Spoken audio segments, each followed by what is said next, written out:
Привет, друзья! Вы на канале Свистич. Меня зовут Ирина. Это канал о рукоделии и вышивке крестом. И сегодня я хочу ответить на вопросы тега от Юлии Неминской до тег-блогера.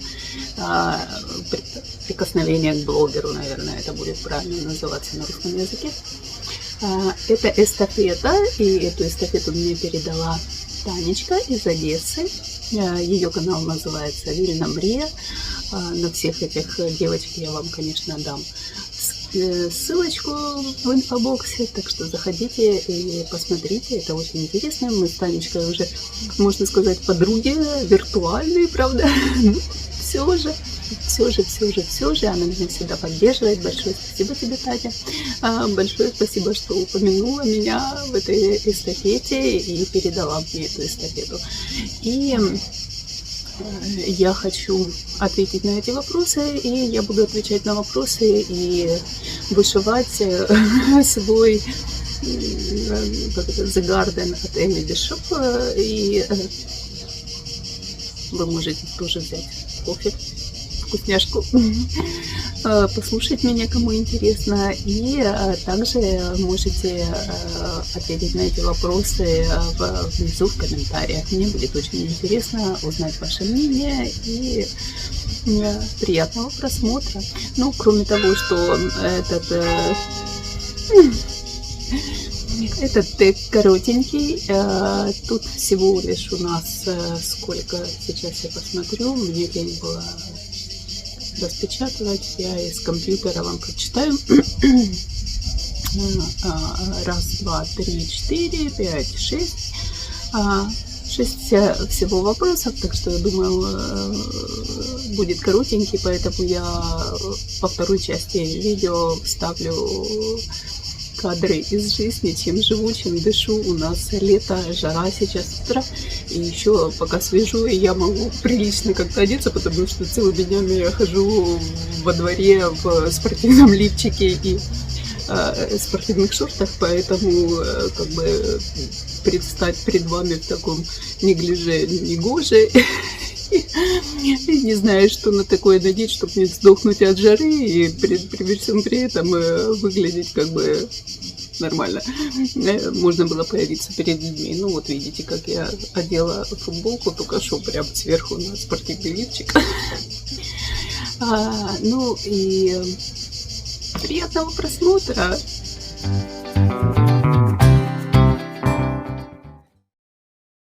Но скажу сразу, что на экране происходить ничего не будет интересного, так что можете вышивать и просто слушать, и я буду вышивать и вам рассказывать. Хотела записать этот тег, вышивая в процессе, но, как оказалось, наверное, у меня мужской склад ума, и поэтому я не могу делать два дела сразу. Я либо вышиваю, либо отвечаю на вопросы. Все делать вместе у меня как-то не получается. Так что пришлось голос накладывать сверху, и, в общем-то, на улице не очень хороший звук. Мне девочки как-то жаловались, что звук скачет то громко, то тихо. Я не знаю, я, наверное, купила какой-то бракованный микрофон. Он у меня с микрофоном получается еще хуже, чем без микрофона, поэтому извиняйте, вот как, так, как есть. Повторю, значит, тег эстафета от Юлии Неминской, касание к блогеру. Передала мне эту эстафету Таня, канал Вильна Мрия. Итак, первый вопрос. Как тебя зовут? И если твой канал имеет другое название, почему именно такое название? Меня зовут Ирина. Я в каждом видео представляюсь, когда приветствую своего зрителя. И считаю, что это должен делать каждый блогер, потому что Очень часто приходят к тебе новые люди, и когда они хотят написать комментарий, они хотят обратиться к кому-то по имени, я так полагаю. Ну, во всяком случае, со мной такое случалось, что я иногда захожу на канал, я смотрю первый раз человека, человек не представился, я смотрю в инфобоксе в надежде найти его имя, но не нахожу там имя, и спасибо комментаторам, которые поклонники этого блогера, они уже знают его по имени. Я не то чтобы там такой какой-то знаток этикета, но я считаю нормально, когда ты знакомишься с человеком, ты представляешься и ты называешь свое имя. И тем более, когда у тебя канал называется по-другому совершенно, ну, это нормально, это просто уважение к зрителю, представиться. Почему у меня канал называется Swiss Stitch? Ну, это такая бурная фантазия. Stitch, половина, наверное, вышивальных каналов называются Stitch, что-то там и Stitch. Ну, и у меня, соответственно, Swiss, как Швейцария, Switzerland, Swisscom, Swiss Aero и Swiss Stitch у меня, соответственно. Так что особо бурной фантазией я не обладаю, и поэтому назвала, как было проще. Итак, следующий вопрос. Как часто ты планируешь выпускать видео на канале и как часто оно выходит? Расскажи о своих планах. Хочешь рассмешить богов? Расскажи о своих планах. Это из этой, наверное, серии. Как бы идея выпускать 2 видео полнометражных, ну, где-то по полчаса в неделю и парочку шотов. Это такая у меня была идея, и как-то мне даже некоторое время удавалось придерживаться этой идеи весной. Летом, я не знаю, вроде бы и есть что снимать, и есть что показать, и времени, кажется, больше, день длиннее, можешь успеть больше, но вышиваешь меньше, снимаешь меньше, видео, соответственно, выпускаешь меньше. Я вообще, честно говоря, я не понимаю, почему у меня так снизился этот процесс вышивки. Вышивка не вышивается, видео не снимается. Ну, я не знаю, даже не могу объяснить. И поэтому летом у меня как-то, ну, я смотрю не только у меня, но я-то понимаю людей дачи, там, люди в отпуск куда-то уезжают. Тут сидишь дома на одном месте, и все равно и не вышивается, и видео не снимается. Так что объяснить этот феномен не могу.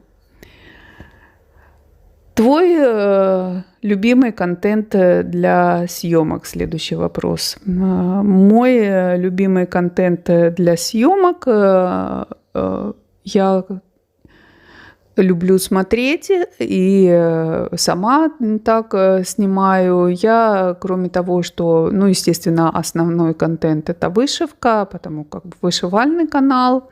Но мне очень нравится, когда человек рассказывает о своей жизни, о своих интересах, потому что, ну, не только вышивкой мы живем. Мне больше вот нравится микс лайфстайл и вышивка. Как-то иногда мне скучно смотреть про вышивку, а иногда, наоборот, мне настолько интересна вышивка, которую человек делает, и хочется узнать об этом человеке побольше, познакомиться поближе, узнать, как он живет, где он живет, что его окружает. И поэтому, ну, я снимаю, что считаю нужным, что интересно для меня, как если я смотрю видео, мне интересно вот о человеке то-то, то-то, то-то, допустим, какие у него интересы, кроме вышивки, где он живет, что ты любишь заниматься там спортом, ходить по музеям, либо рисовать, кроме этого. И поэтому мне именно нравится смотреть таких блогеров, и сама я снимаю тоже, ну, хотя бы стараюсь снимать такой контент. Следующий вопрос. Что любят комментировать твои подписчики? Твои наблюдения, видим, возможно, что-то смешное. Но чаще всего комментируют одни и те же люди, и с этими людьми мы уже, кажется, настолько знакомы, что иногда мне кажется, что мы вообще в жизни знакомы, не только виртуально, но вот именно так лично знакомые в лицо, и комментируют все про именно и по поводу вышивки, и по поводу жизни. Меня Таня из Румынии смотрит, она всегда такие классные комментарии пишет. Вот прям по каждому сюжету про вышивку, пару слов про вышивку, про жизнь, пару слов про жизнь, про кулинарию, пару слов про кулинарию. Обязательно все. Очень классные комментарии Марина Филоненко пишет. Она прям всегда такие свои размышления по любому вопросу. Вот я там задаю какой-либо вопрос, что-то, она прям такой развернутый ответ дает. Мне всегда очень интересно ее читать, всегда я с нетерпением жду. Людочка Майничи, она что-то пропала последнее время. Люда, ты где? Отзовись. Ну, она с самых первых моих видео, наверное, меня смотрит и всегда оставляет комментарии. Мои подписчики, я вас обожаю, вы у меня лучшие, вы всегда отзываетесь на все мои. Иночка Джагис мне все время советы дает, поддерживает меня. Ну, спасибо вам огромное, я вас люблю. Следующий вопрос. Ты уделяешь внимание SEO, оформление для видео, SEO-оформление. Я, честно говоря, не знала, что такое SEO-оформление, но я послушала Таню, и она там сказала, что это значит... Когда ты составляешь плейлисты, когда ты оставляешь ссылки на блогеров, которых упоминаешь в видео, оставляешь описание, как это, код, таймер-код, ну, в общем, оформление этого видео. Да, я стараюсь это все делать, я даже... делаю перевод на другие языки субтитров. Ну, я не знаю, пользуются ли люди или нет, знают об этом или нет, что ты можешь в настройках себе поставить субтитры на английском. Ну, вот на моем канале на английском, итальянском и на украинском языке. Поэтому я это делаю. И я вообще считаю, что это обязательно, когда ты упоминаешь других блогеров в своем видео, ты должен внизу указывать этих блогеров, потому что это уважение к этим блогерам, ты же их упомянул, значит, тебе это интересно, значит, какой-то они тебе дали идею, какой-то толчок, и я считаю, это, ну, просто это воспитанно указать этих людей, которых ты упомянул. Тайминг-коды я ставлю в случае, когда... Ну, много разных, там, допустим, сюжетов про одно, про другое. Там кому-то интересно про книжки, кому-то это не интересно, он может проскочить это, кому-то интересно только про вышивку, он смотрит только вышивку. И в этом случае, да, я оставляю тайминг-коды, и я сама этими кодами очень часто пользуюсь, и поэтому тоже делаю. Плейлисты я тоже составляю, как говорится, мухи отдельно, котлеты отдельно, готовка в одном плейлисте, вышивка в другом плейлисте, теги в третьем, поэтому и даже для самой, когда тебе надо что-то найти где-то, что-то, это быстрее и легче найти, когда у тебя есть плейлист. А вот что это за зверь такое SEO-оформление. Хорошо узнать, век живи, век учись. Следующий вопрос. Готов ты к новым форматам по просьбам зрителей? Как пионер всегда готов. Давайте подкидывайте идеи, какой формат вам интересно смотреть, что бы вы хотели посмотреть, что вам рассказать. С удовольствием поддержу ваши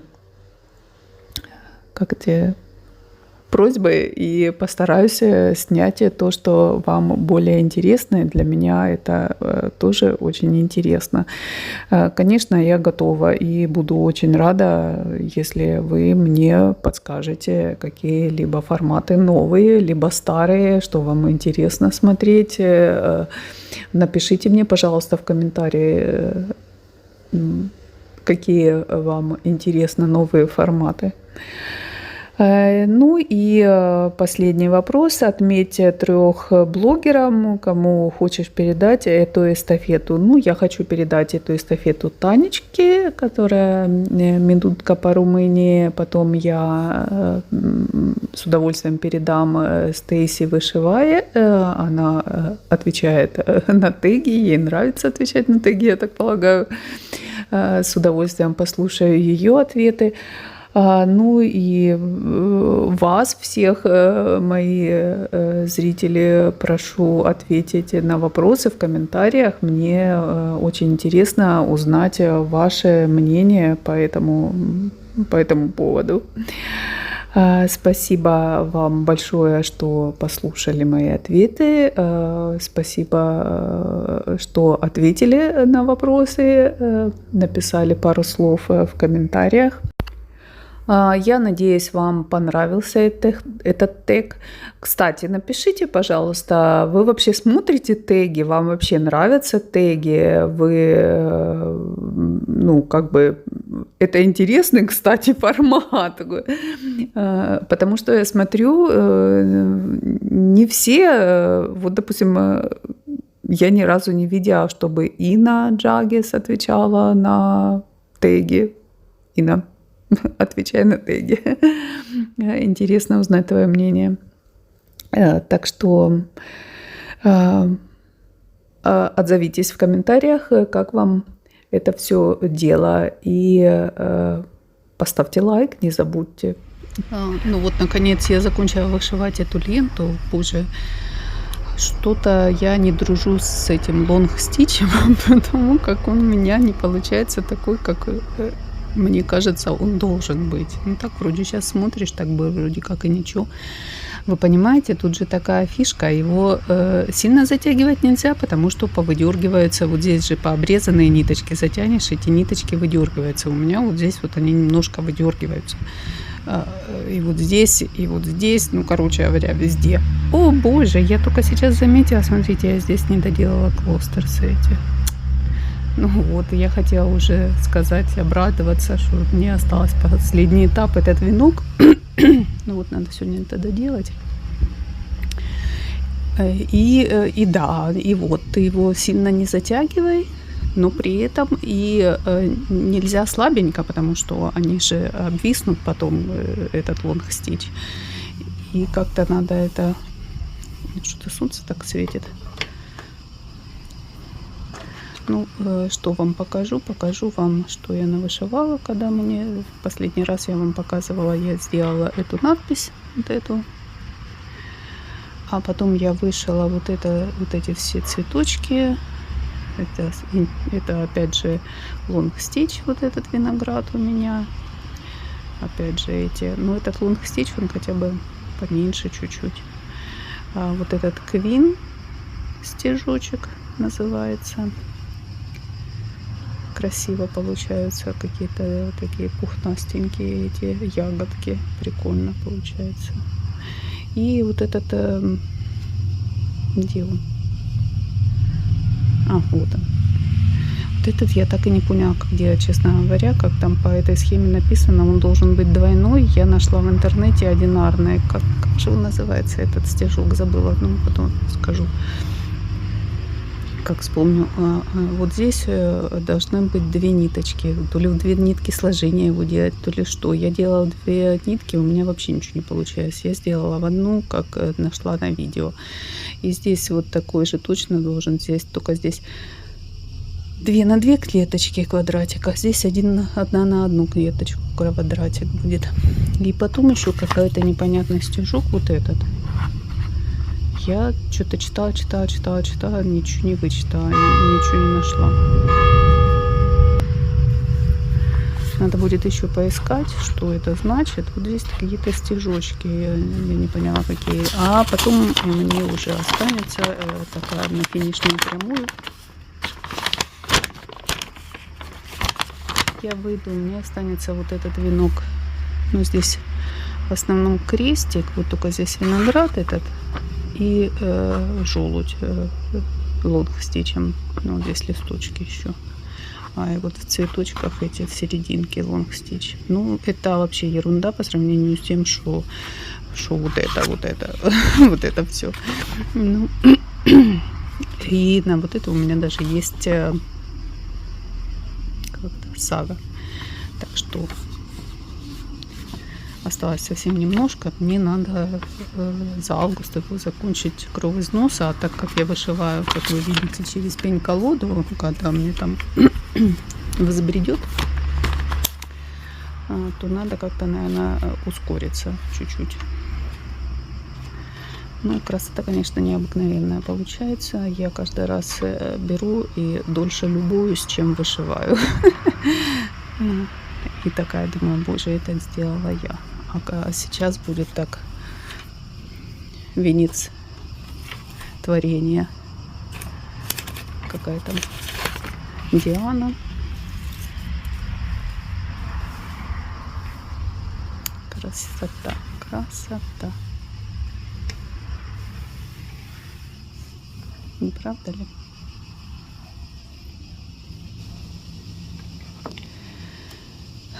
Вот, ну что, показать вам, что я там навышивала на своей русалке. Ну, там аж прям стыдно показывать. Последний раз, сколько тут уже почти 2 недели прошло, а у меня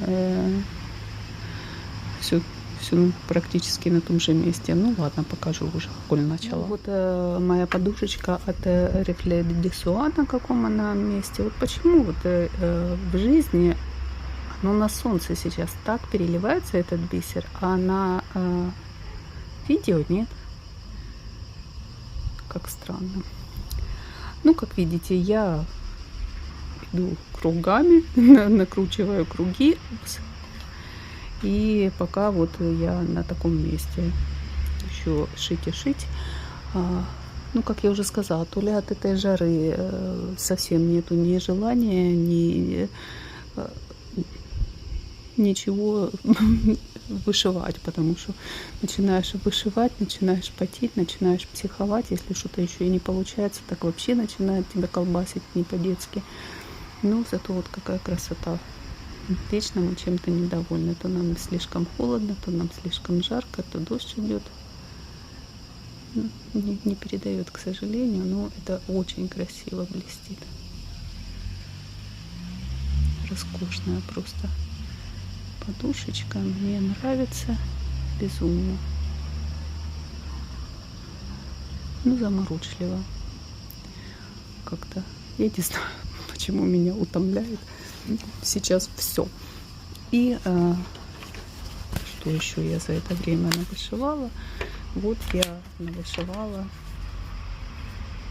вот столько на моей русалке. Вот я вышиваю хвост вот такой с загогулинами, красивый, раскрасивый, прекрасный, распрекрасный. И тут все цвета радуги и красота неземная. Мне все так нравится. но все равно все идет очень медленно, несмотря на всю прелесть и на все желание, которое у меня есть. Вышивка идет очень-очень медленно. Какая-то лень и нега расколбасила от этой жары. Ну, класс, красота, красивый очень цвет. Мне нравится цвет, этот цвет. У меня такого цвета и ковер на телефон, что у меня будет буквально и коврик йогой заниматься такого цвета. И я поняла, что мне нравится этот цвет. Как-то непроизвольно получилось, что у меня много вещей именно такого цвета. Ну вот, с вышивкой, пожалуй, все, друзья мои. И сейчас будут вставки про жизнь и про тортики. Так что, кому интересно, продолжайте смотреть. Кому не интересно, я с вами прощаюсь. Всего доброго. Всем пока-пока.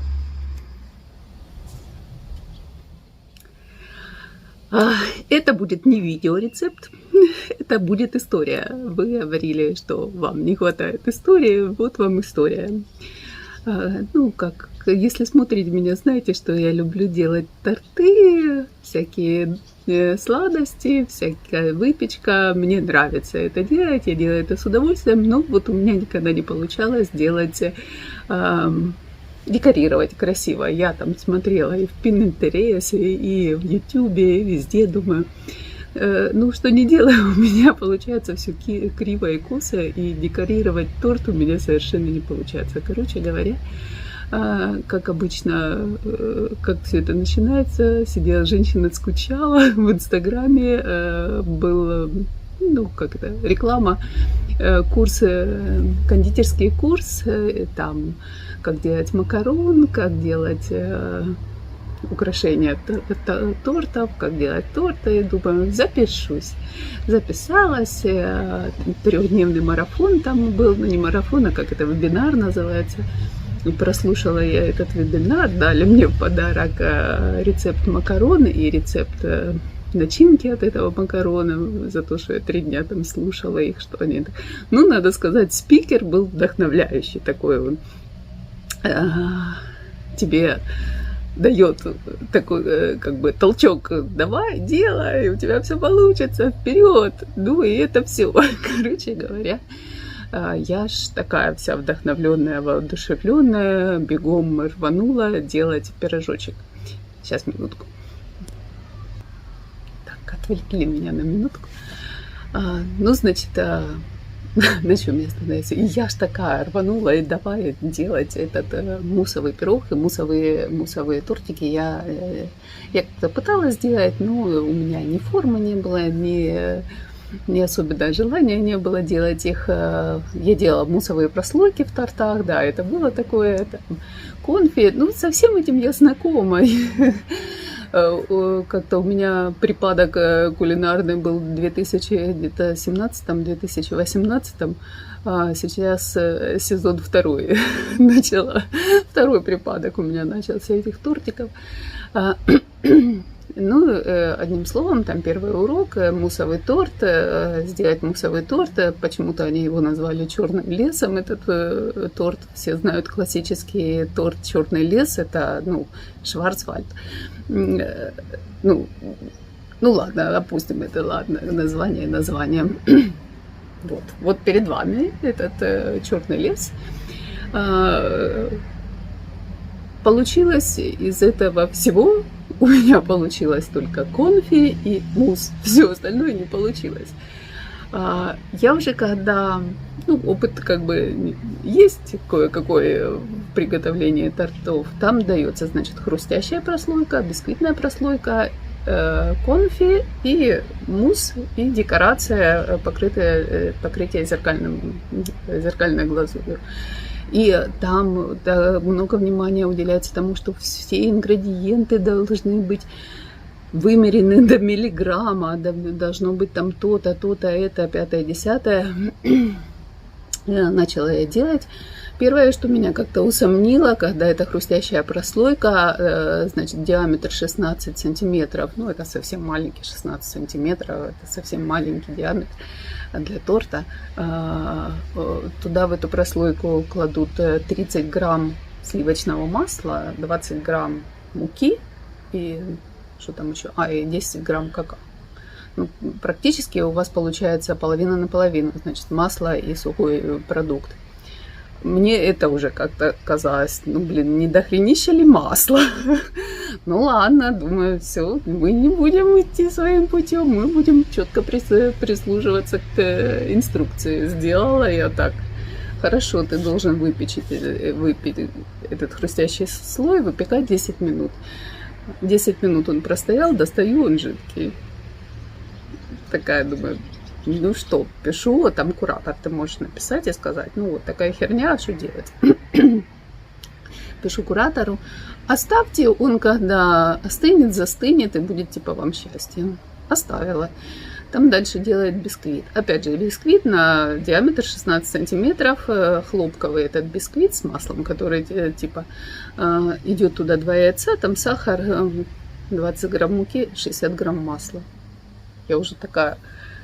Хотела сказать, ребята, какая у вас проблема с маслом? Масло масляное, ну куда? 60 грамм масла. Ну, я не знаю, это яиц на 8 надо делать, хлопковый этот бисквит.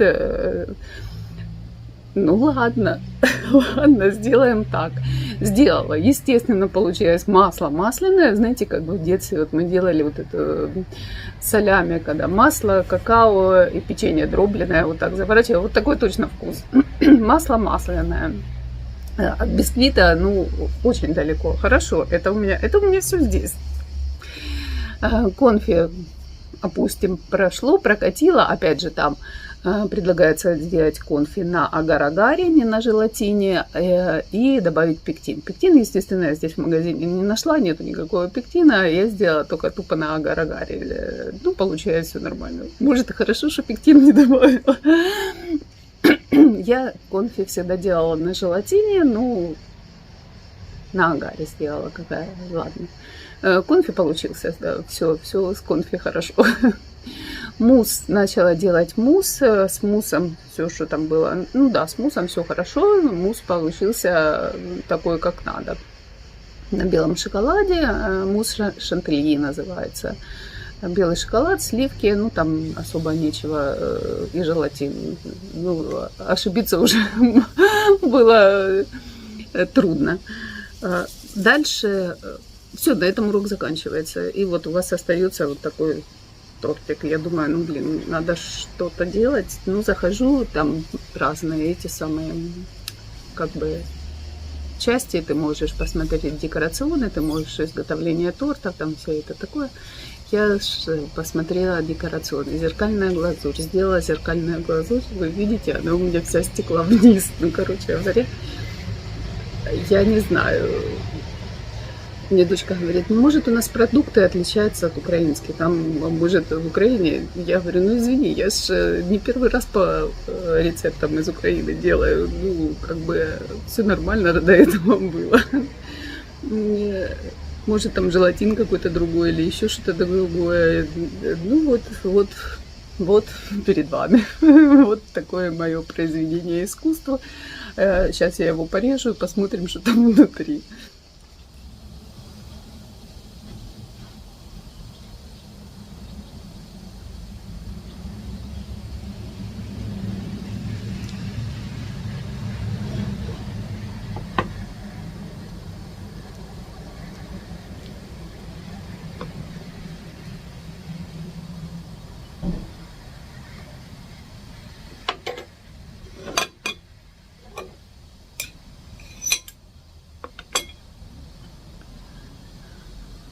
Ну вот, вы видите, здесь у меня конфи, здесь у меня вот этот хрустящий слой и бисквит брауни. Ну и, конечно, потекшая глазурь. Попробуем.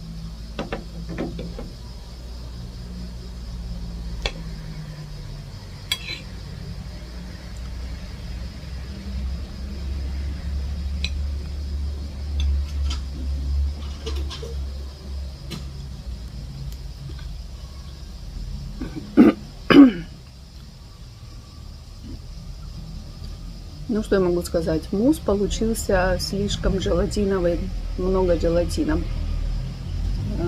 Ну, как на мой взгляд, у нас есть кафешка Нюнгер, и там продаются вот эти пирожные. Мне очень нравится с passion fruit, как он называется, не знаю, как по-русски будет. И там вот идет мусс, хрустящая прослойка, вот этот бисквитик и конфи. И мне же хотелось сделать именно такой. Но вот здесь слишком много желатина. Здесь мусс, он такой немного резиновый получился. Ну, что я могу сказать? Хоть и спикер очень там чмырил ютуберов, всяких блогеров, которые выставляют рецепты свои, надо сказать, что рецепты на YouTube-каналах, они более удачные, ну, как по мне нравится больше. Ну, посмотрим, там еще 2 торта муссовых, и потом еще декорации. Посмотрим с этими декорациями, что там у меня получится.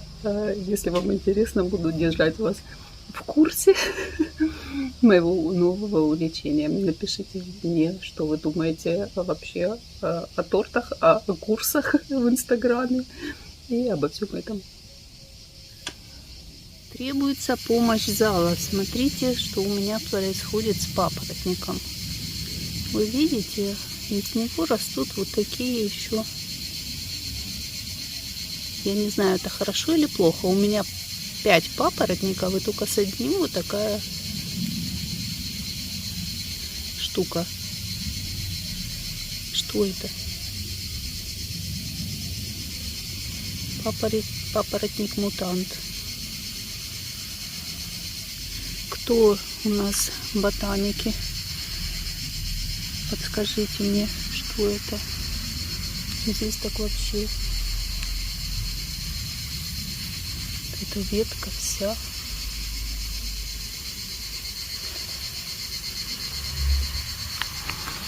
Вау! Вот этот, видите, нормальный. Хоста вот такая красивая цветет. Этот тоже такой же нормальный. Что с кем, я понятия не имею. Ну вот, друзья, вот такой тег-влог у меня получился. Я надеюсь, вам понравилось и вы досмотрели до конца. Спасибо, что посмотрели, спасибо, что послушали, и увидимся с вами в следующих видео. Всем пока-пока и хорошего конца лета.